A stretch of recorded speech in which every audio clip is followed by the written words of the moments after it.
ಇವಾಗ ಎಲ್ಲ ಮಹಿಳೆಯರಲ್ಲೂ vitamin D deficiency common ಆಗ್ತಾ ಇದೆ. ಇದಕ್ಕೊಂದು ಸೊಲ್ಯೂಷನ್ ಅಂದರೆ ನಾವು ಮನೆಯಲ್ಲೇ ಮಾಡ್ಕೋಬೋದು, ನ್ಯೂಟ್ರಿಷಿಯಸ್ ಫುಡ್ನ ತಿನ್ನೋದ್ರ ಮೂಲಕ. ಹಾಯ್, ಎಲ್ಲರಿಗೂ ನಮಸ್ಕಾರ. ಇವತ್ತು ನಾನು ಸಾರ್ಡಿನ್ ಅಂದರೆ ಮತ್ತಿ ಫಿಶ್ ಸಾಂಬಾರು ಹೇಗೆ ಮಾಡೋದು ಅಂತ ಹೇಳ್ಕೊಡ್ತೀನಿ. ಮೊದಲು ಫಿಶ್ನ ಅರಿಶಿನ ಪುಡಿ, ರಾಗಿ ಹಿಟ್ಟು, ಸ್ವಲ್ಪ ಉಪ್ಪು ಹಾಕ್ಬಿಟ್ಟು ಚೆನ್ನಾಗಿ ತೊಳ್ಕೊಳ್ಳಿ. 2 ಆನಿಯನ್ನು, 1 ಟೊಮೆಟೊ, ಸ್ವಲ್ಪ ಕಾಯಿ, ಸ್ವಲ್ಪ ಕಡಲೆ, ಕೊತ್ತಂಬರಿ ಸೊಪ್ಪು, ಶುಂಠಿ, ಬೆಳ್ಳುಳ್ಳಿ, ಚಕ್ಕೆ, ಲವಂಗ ಮತ್ತು ಒಂದು 8 ಕಾಳಷ್ಟು ಮೆಣಸು ಹಾಕ್ಕೊಂಡಿದ್ದೀನಿ. ಮತ್ತು 2 ಸ್ಪೂನ್ ಚಿಲ್ಲಿ ಪೌಡರು, ಖಾರದ ಪುಡಿ, ಮತ್ತು 2 ಸ್ಪೂನು ಧನಿಯಾ ಪುಡಿ.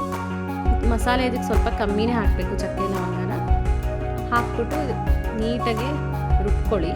ಅಷ್ಟರಲ್ಲಿ ಮಿಕ್ಸಿಯೆಲ್ಲ ರುಬ್ಕೊಂಡು ಅಷ್ಟರಲ್ಲಿ ಒಂದು ಪ್ಯಾನಲ್ಲಿ 2 ಕಾಳು ಮೆಂತ್ಯನ ಒಗ್ಗರಣೆಗೆ ಹಾಕಬೇಕು. ಕರ್ಬೇವಿನ ಸೊಪ್ಪು, ಈರುಳ್ಳಿನೂ ಹಾಕಿ ಅದೆಲ್ಲ ಈರುಳ್ಳಿ ಎಲ್ಲ ಸ್ವಲ್ಪ ಫ್ರೈ ಆದಮೇಲೆ ನಾವು ರುಬ್ಬಿರೋ ಅಂಥ ಮಸಾಲೆನೆಲ್ಲ ಅದಕ್ಕೆ ಹಾಕಬೇಕು.